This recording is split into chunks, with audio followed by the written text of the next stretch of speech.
આજે આપણે આવી ગયા છે એક નવી માહિતી લઈને। તો મિત્રો, જેમણે પણ ગુજરાત ગૌણ સેવા પસંદગી મંડળની જાહેરાત ક્રમાંક 212 2023-24ની પરીક્ષા આપી હોય તો તેમના માટે એક સારા સમાચાર આવી ગયા છે। તો તેમને પોતાની ફી પરત મળી શકે છે। તો મિત્રો, કોને કોને ફી મળશે અને કઈ રીતના મળશે તેની સંપૂર્ણ માહિતી આપણે આજના વિડીયોમાં આપવાના છે। તો તમે આ વિડીયો પૂરો જોઈ લો અને જેમણે પણ એક્ઝામ આપી છે તેવા મિત્રોને શેર કરી દો। તો મિત્રો, વિડીયોની આપણે શરૂઆત કરીએ।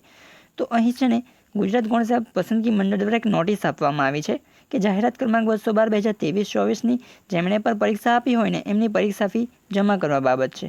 તો ગુજરાત ગૌણ સેવા પસંદગી મંડળ ગાંધીનગરની જાહેરાત ક્રમાંક 212 વર્ગ 3 ગ્રુપ એ તથા ગ્રુપ બીની સંયુક્ત સ્પર્ધાત્મક પરીક્ષા 24થી તારીખ 25/5/2024 દરમિયાન કોમ્પ્યુટર બેઝ રિસ્પોન્સ ટેસ્ટ પદ્ધતિથી યોજવામાં આવેલ હતી। તો મિત્રો, આ સંયુક્ત સ્પર્ધાત્મક પરીક્ષાના કાર્યક્રમ દરમિયાન જે ઉમેદવારો પરીક્ષામાં ઉપસ્થિત રહ્યા હતા, એટલે કે જેમણે પરીક્ષા આપી છે તે ઉમેદવારોની તેઓએ ભરેલી ફી, પરીક્ષાની ફી, તેઓએ જે ખાતામાંથી પરીક્ષા ફી ભરેલ છે તે ખાતામાં ઓનલાઈન પેમેન્ટના માધ્યમથી પરત જમા કરવાની કાર્યવાહી શરૂ કરવામાં આવી છે।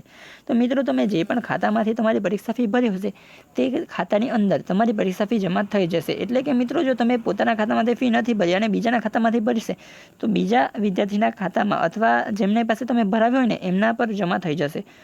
અને અહીં તારીખ પણ આપે છે। આ પરીક્ષામાં ઉપસ્થિત રહેલા ઉમેદવારોને તારીખ 20/6/2024 સુધીમાં પરીક્ષાની ફીની રકમ ઓનલાઈન પેમેન્ટના માધ્યમથી તેમના ખાતામાં જમા થઈ જશે।